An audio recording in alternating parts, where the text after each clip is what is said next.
CBS News Miami. Good afternoon, and thank you for joining us. I'm Naja Sherman, and welcome to CBS News Miami's 4 p.m. Quickcast. Let's take a look at today's top stories. Always alerting, always tracking. This is Next Weather. Taking a live look outside, it's hot and humid, and we've got storms brewing. Next weather meteorologist Cindy Pressler joins us with the timeline. Cindy. It's the sea breeze. It's that Atlantic sea breeze that has now come inland, and that is providing some lift in the atmosphere. So conditions are elevated today. We are expecting more thunderstorms to develop, and we've got them, especially in northern Broward County. I'm going to go right there in the Parkland area. We've had a strong storms here and a lot of lightning right around Parkland. You get down around Coral Springs. This storm is moving southwest at about 5 to 10 miles per hour, so it's a slow mover, and the indication is that it could have some hail also within that, so we're going to watch that one. Keep an eye on that one. You can see that outflow boundary, that little breeze, sea breeze that is making its way to the west now. So another storm north of I-75 out over the Everglades, and it goes south. Miami-Dade at this point, that little shower kind of fizzled out, but the atmosphere is prime, so there could be some more developing yet this afternoon at the early evening hours. One little shower north of Homestead. Other than that, we've got some boundaries that are starting to make their way into the western part of Miami-Dade. Temperature, though, down now to 92. High so far has been 94 degrees, so rain-cooled air makes a difference, but it is hot and it is very sticky. It feels like 107 degrees, so oh my goodness, yes, it's one of those very extreme hot summer-like days. Winds today out of the south, about 5 to 10 miles per hour, pumping in lots of deep tropical moisture. So our models want to indicate maybe around 7, 8 o'clock we could have a shower right at the downtown Miami area. That is a possibility, but like I said, the atmosphere is prime, so there could be some storms at any time between now and about 8 o'clock this evening. And then tomorrow, we'll start that round of showers and storms again developing, and look how they at 2 o'clock want to start making their way toward the coast, and then poof, gone. Again, this is a model, just a depiction, an educated guess of what the atmosphere is going to bring us. Again, on Wednesday, we will have scattered showers and thunderstorms, sea breeze driven, lots of juice in the atmosphere. By the afternoon, they want to head toward the coastal areas, but all the way through the week, we're going to see that chance for rain. Best chance tomorrow from about 2 p.m. to 8 o'clock, so that will be our chances, our best chance to pick up that rain. 60% chance Tuesday and Wednesday, that's fairly high, and then we're going to drop it just slightly Thursday, Friday, and into the weekend, just general showers and thunderstorms in the afternoon. Of course, the tropics. At this time of the year, we're heading into August now. We really pay attention to what's going on out here. Just 2 of them at this point, and nothing is a threat to South Florida or any land at this point. This one has the best chance to develop into a tropical depression or a tropical storm. It's got a 60 to 70% chance. If it gets a name, its name will be Emily, but at this point, not too sure. And this little system, that is raining itself out, so no problem there. This is the area that we have to watch at this time of the year for development. So showers and storms through the rest of the week and into the weekend with temperatures low to mid 90s.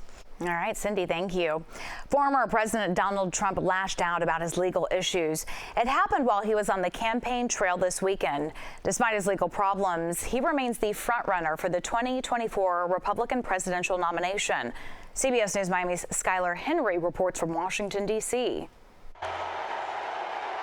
Former President Donald Trump pushed back hard against the latest charges against him in the classified documents case. What you're witnessing is a continuation of the single greatest witch hunt of all time. Campaigning in Pennsylvania over the weekend, the Republican frontrunner slammed allegations that he tried to have surveillance video erased after receiving a subpoena. You know, they're not indicting me, they're indicting you. I just happen to be standing in their way.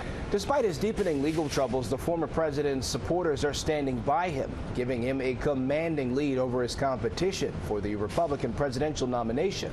It helps strengthen him politically because people are seeing the establishment for what it is, corrupt. Campaigning in New Hampshire Sunday, Trump's closest rival, Florida Governor Ron DeSantis, tried to make some headway. I think that we need to be focusing on using our energy and resources on defeating Biden and the Democrats. And former UN Ambassador Nikki Haley argued it's time to move on. We can't keep living with indictments and court cases and vengeance of the past. We've got to start going forward. CBS News has learned that a pro-Trump political action committee has spent more than $40 million on legal expenses for Trump and his aides on multiple legal cases this year. Skylar Henry, CBS News, Washington.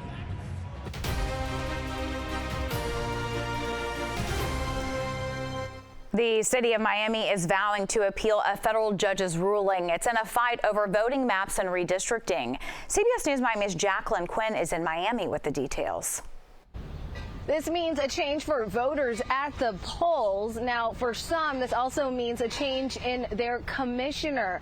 Now, we obtained the map from our partners at the Miami Herald, and this is the map that a federal judge has ruled the city of Miami must use this voting map for the 2023 elections, the next one coming up in November. This new map was drawn by attorneys with the ACLU and advocacy groups from Miami. Part of the reasoning, they say, was to ensure a more fair racial representation of the voters. In this new map, notably District 3 and 4, that's Flagami, Alapata, and Little Havana, those have changed considerably from the city's map. This new map would also keep intact Coconut Grove and West Grove. The city map had sliced up parts of these. There was also a lot of talk around this because this is a historically large black voting bloc. Now, some commissioners believe this new map supports more liberal voters, though the commission and mayor are nonpartisan positions. Now, also under this map, Commissioner Joe Corio, his district, District 3, would be outside of the current map that has been issued by that judge. He has not released how he may adjust to this, but again, the city is appealing this. In Miami, I'm Jacqueline Quinn, CBS News, Miami. When we come back, Florida's new rules on Black history in schools has sparked protests. See why local church members are fighting for change. Stay with us. Welcome back to CBS News Miami's 4 p.m. Quickcast. There is an urgent search underway in Haiti for a kidnapped American nurse and her child. The kidnappings come amid skyrocketing unrest, crime, and gang violence in the country. CBS News Miami's Roxana Sabiri has the latest. My name is Alex. I'm a nurse from New Hampshire, but now I live in Haiti. Alex Dorsonville is a nurse for the students served by the nonprofit El Roy Haiti, running what she calls a makeshift clinic to address their medical needs. I'm so blessed to be able to know so many amazing Haitians. The organization called Dorsonville a deeply compassionate and loving person and said she and her child were kidnapped from its campus near Port-au-Prince Thursday. According to a recent UN report, Haitian gang violence is fueling a rise in kidnappings, killings, and injuries, with more than 1,600 total incidents in the first 3 months of this year. Kidnappings alone made up nearly 400 of those crimes, a 12% jump from the previous 3 months. The dire situation prompted protests earlier this month. And last week, some desperate Haitians, among more than 165,000 driven from their homes by gang violence, camped outside the U.S. Embassy, only to be forced away by police. We don't have anywhere to stay, Melanie Limoes said. The bandits kicked us out of our home. They rape us. Even if we are old, even the little ones, they rape. Our Vlad Dutier traveled to Haiti in May as part of our streaming series CBS Reports and spoke to concerned leaders there. Imagine yourself in Manhattan with no police, no army, no governor, no mayor. That's the same thing.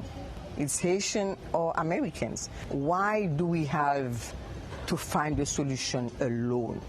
We reached out to Dorsonville's family for comment. They referred us back to the nonprofit she works for, which said it is working to secure the safe return of Dorsonville and her child. The details of their kidnapping remain unclear. Roxana Saberi, CBS News, New York. More than 60 human trafficking victims were found in a California home. Police executed a search warrant for marijuana Wednesday afternoon at a home near San Jose, California. The people they found were ages 16 to 60. There was no place to sleep. There was, like I say, 60 people. Some of them were sleeping in their cars. Some of them were sleeping in enclosed trailers like a U-Haul trailer. Some of them were on a blanket on the ground in the weeds. They had 2 portable restrooms, little outhouses. Police say the victims were all migrants. They were looking for a new start in the United States. Investigators believe all of the people found were dropped off days earlier. Caught on camera, a man pinned inside a crashed car was saved from a fire just in time. Take a look. We'll show you two different angles of this dramatic rescue. First, body cam video shows the officers getting the victim out of the car. Then this dash cam shows them pulling him away. It also shows just how large that fire got. Police say they responded to the scene after getting a report of a car hitting a pole. The driver was able to get out safely. The male passenger was unconscious and able to get out. Both were taken to the hospital and are expected to be okay. The cause of the crash is under investigation. Dozens came out to protest the new Black History education standards in Florida. The group also wants Governor Ron DeSantis' presidential run to end. CBS News Miami's Larry Seward has the very latest. Everybody ready? Between Liberty City and North Miami, more than a dozen people, black, white, Jewish, and Christian, shared Sunday prayer. It's more than just Black Lives Matter, Black History Matters. Yeah. And frustration over Florida education standards supported by Governor and Republican presidential candidate Ron DeSantis.